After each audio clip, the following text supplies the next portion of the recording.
একটা মানুষ রাসূলের ভুল ধরছে, তার এই ভুল ধরাটাকে আমি সহমত পোষণ করে যদি আমি তার সাথে ঐক্য করি, এটা তো ভণ্ডামি হবে ভাই। সুবিধাবাদী যারা, তারা এই কাজটা করে। আসসালামু আলাইকুম ওয়া রাহমাতুল্লাহি ওয়া বারাকাতুহু। সবাই তো বন্ধুরা, যে আসলে মুসলমানদের মধ্যে ঐক্য কেমন হবে, ঐক্যের বিষয়ে আমি শাসিনা দরবার শরীফে গিয়েছিলাম এবং শাসিনা পীর সাহেব হুজুরের সামনে থেকে মানে ঐক্যের প্রক্রিয়াটা কীরকম হওয়া উচিত, মুসলমানদের ঐক্যটা কেমন হবে, সেই বিষয় নিয়ে আমি সরাসরি তার থেকে কিছু কথা শুনেছিলাম। আমার তার কথাগুলো ভালো লেগেছে। আমি যদি তার কথাটাকে আপনাদের কাছে প্রেজেন্ট করি বা আমি যদি এটাকে বিস্তারিত ব্যাখ্যা করি, যে আমরা অনেকেই মনে করি যে মতানৈক্যের ঐক্য এটা আমরা চাই। অনেকে মনে করি যে আমার যে মত আছে এই মতটাকে মেনে অন্যের সাথে ঐক্য গড়ে তোলা এটা কোনোভাবেই সম্ভব কিনা। তো এখানে শাসিনা পীর সাহেব হুজুর তিনি আরও সুন্দর করে বলেছিলেন যে একজন মানুষ সে রাসূলের ভুল ধরছে, একজন মানুষ সে বলতে গিয়ে বাড়াবাড়ি করে ফেলছে বা তার আকীদা বিশ্বাসের মধ্যে মারাত্মক রকমের গলত আছে। এখন এমন ব্যক্তির সাথে তো মতানৈক্যর ঐক্য সম্ভব নয়, কারণ সে ভুলের মধ্যে আছে। এখন তার সাথে যদি ঐক্য করতে হয়, ইস্যু ভিত্তিক ঐক্য করতে হবে বা তার সাথে মৌলিক কিছু বিষয়ে ঐক্য করতে হবে।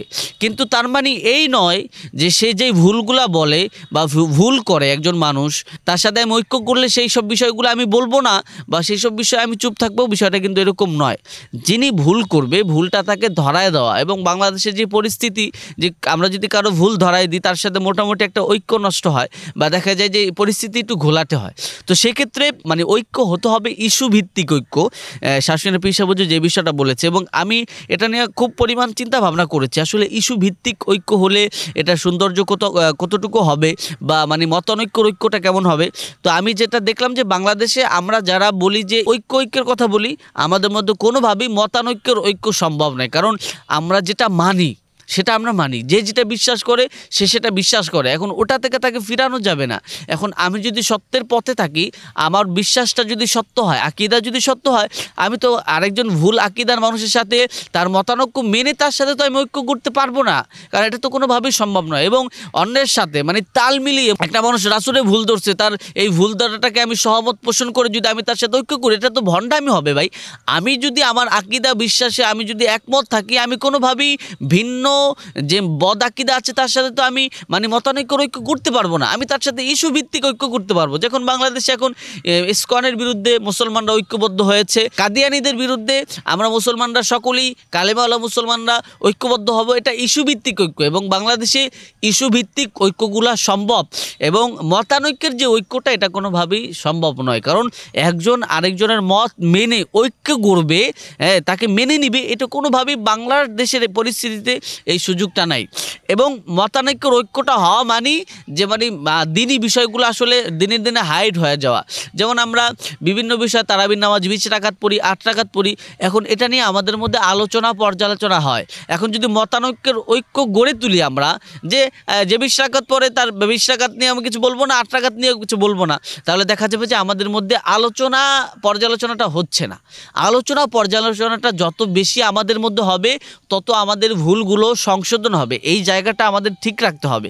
এখন এই জায়গাটা ঠিক রাখতে হলে আমাদেরকে অবশ্যই ইস্যু ভিত্তিক ঐক্য করতে হবে, এবং বিভিন্ন ইস্যুজে আমরা ঐক্যবদ্ধ হব, মুসলমানরা এক প্ল্যাটফর্মে আসব। এই জায়গাটা আমার খুবই ভালো লেগেছে। অবশ্যই ঐক্যের প্রক্রিয়াটা ইস্যু ভিত্তিক হতে হবে। আমি যার তার সাথে তার মতানৈক্য মেনে, তার মত মেনে আমি তার সাথে কোনোভাবেই ঐক্য গড়ে তুলতে পারবো না। মানে যার তার সাথে সহমত মনে করে তার মত মেনে ঐক্য গড়ে তোলা, এটা কিন্তু নিতান্ত একটা ভণ্ডামি কাজ। এবং যাদের মনের মধ্যে মানে সুবিধাবাদী যারা, তারা এই কাজটা করে, এবং যারা সাচ্চা ইমানদার এরা কখনই মতানৈক্যের ঐক্য সে গড়ে তোলে না। যদিও সে ভুলের মধ্যে থাকে, হয়তো আলোচনা পর্যালোচনার মাধ্যমে তার ভুলটা সে সমাধান করবে। আর যদি মতানৈক্যর ঐক্যটা সে গড়ে তুলে, তাহলে তার সেই সুযোগটা থাকছে না। এই জন্য এটা কোনোভাবেই সম্ভব নয়, ইস্যুভিত্তিক ঐক্য হতে হবে। আরেকটা বিষয় হচ্ছে কি, যে আমাদের মধ্যে আমরা আরেকজনের মত মেনে কোনোভাবে ঐক্য গড়বো না, ঠিক আছে, তবে আমরা আরেকজনের ভুল ধরতে গিয়ে অবশ্যই সৌন্দর্য রক্ষা করব। আমাদের বাংলাদেশে যেটা হয় যে আমরা আরেকজনের কিছু বিষয় দেখা যায় যে ফরেই অনেক বিষয় অনেকের ভুল থাকে, সেটা ধরাই দিতে গিয়ে আমরা বেশি বাড়াবাড়ি করি, অনেকে গালমন্দ করি, কটাক্ষ করি। এই জায়গাগুলো থেকে আমাদেরকে বের হয়ে আসতে হবে, এবং আমাদেরকে ভদ্রতা মেনটেন করে মানে আমাদের আমাদের মধ্যে নিজেদের মধ্যে ভদ্রতা, কমিউনিকেশন থাকতে হবে। ভদ্রতা যদি আমাদের মধ্যে না থাকে তাহলে আমাদের মধ্যে ইস্যুভিত্তিক ঐক্যও কিন্তু সম্ভব নয়। যাই হোক, আমার কথা ছিল যে আসলে এই জায়গাটা আমার পয়েন্টটা ভালো লেগেছে। ইস্যুভিত্তিক বিভিন্ন বিষয়ে আমরা ঐক্য গড়ে তুলবো এবং আন্দোলন করবো ইনশাআল্লাহ। এভাবেই আমরা সামনে এগিয়ে যাব এবং বিশেষ করে শাসিনার পিসা হুজুরের যে কথাটা, আমি তাকে ধন্যবাদ জানাই। আমার ভালো লেগেছে তার কথাটা এবং আমার মনে হলো যে এই পয়েন্টটা আমি আপনাদেরকে তুলে ধরি।